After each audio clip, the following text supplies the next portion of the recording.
नमस्कार, मेरा नाम है नवीन कुमार नंदन और आप देख रहे हैं इंडिया इंटरनेशनल न्यूज। आज मैं आपको खबर बताऊंगा जो अखबार और टीवी नहीं दिखा रहे हैं। साध्वी प्रज्ञा ठाकुर के ऊपर केस दर्ज हो गया है।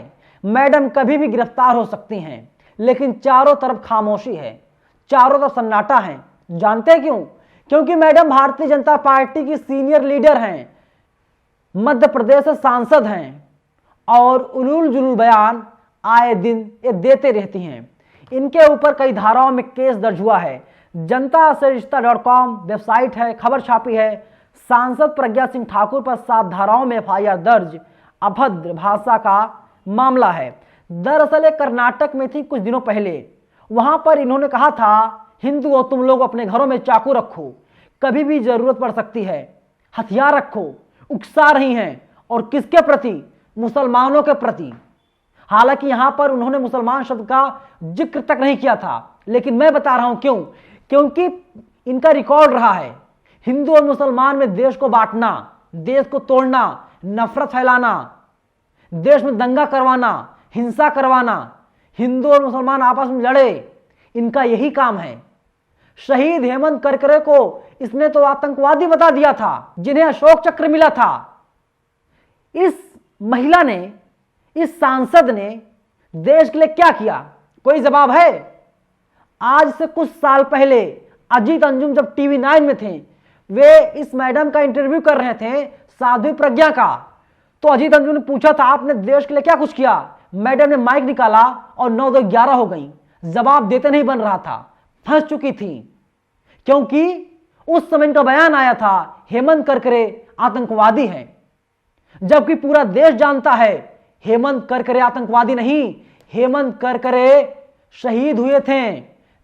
वे देशद्रोही नहीं बल्कि राष्ट्रभक्त थे, देशभक्त थे। लेकिन ये बीजेपी से लीडर हैं। इनका काम है हिंदू और मुसलमान लोगों को तोड़ना, और इनके ऊपर अब केस दर्ज हो गया है। इनके ऊपर कई धाराओं में केस दर्ज हुआ है। आईपीसी की धारा 153A, 153B, 268, 295, 298, 504 और 508 के तहत केस दर्ज कर लिया गया है। तमाम वकील हैं जो कह रहे हैं कि मैडम की गिरफ्तारी अब तक हो जानी चाहिए थी, लेकिन इनको राजनीतिक शह मिल रहा है, इसलिए इनकी गिरफ्तारी नहीं हो रही है। अब बीजेपी के तमाम नेता ऐसे हैं जो सांसद साध्वी प्रज्ञा ठाकुर के खिलाफ खुलकर सामने आ गए हैं। परमिला निसारगी हैं, बीजेपी के नेता हैं।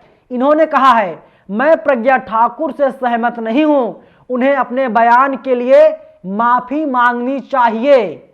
आइए मैडम, माफी मांगिए, लेकिन आप माफी नहीं मांगेंगी क्योंकि ऊपर से आपको शह मिल रहा है।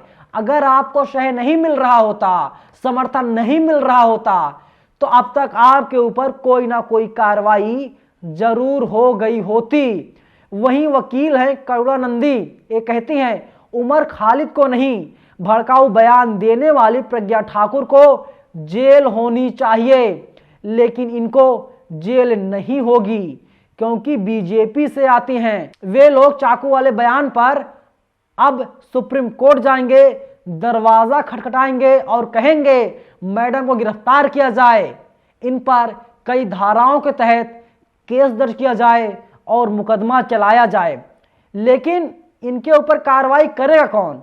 अपने में बड़ा सवाल यही है। सवाल इसीलिए है क्योंकि ये बीजेपी से आती हैं और देश को तोड़ने की बात लगातार इनके द्वारा की जा रही है। 72 घंटे से ज्यादा का समय हो गया, कोई भी कार्रवाई नहीं हुई है। आप कल्पना कीजिए, अगर इसी बयान को किसी कांग्रेस के नेता ने दिया होता तो क्या होता? समाजवादी पार्टी के नेता ने दिया होता तो क्या होता? कई धाराओं में केस दर्ज हो गया होता, गिरफ्तारी हो गई होती। लेकिन इनके ऊपर कोई भी चाबुक नहीं चल रहा है क्योंकि बीजेपी से आती हैं। सब सैया भैल कोतवाल तो डर काहे का? इन्हें पता है केंद्र में जो बैठे हुए हैं गृह मंत्री जी, माननीय अमित शाह जी, भारतीय जनता पार्टी से हैं और ये मैडम भी भारतीय जनता पार्टी से हैं। मध्य प्रदेश में डबल इंजन की सरकार है, मामा शिवराज सिंह चौहान वहां के मुख्यमंत्री हैं। तो कार्रवाई कैसे होगी साहब? कौन करे कार्रवाई?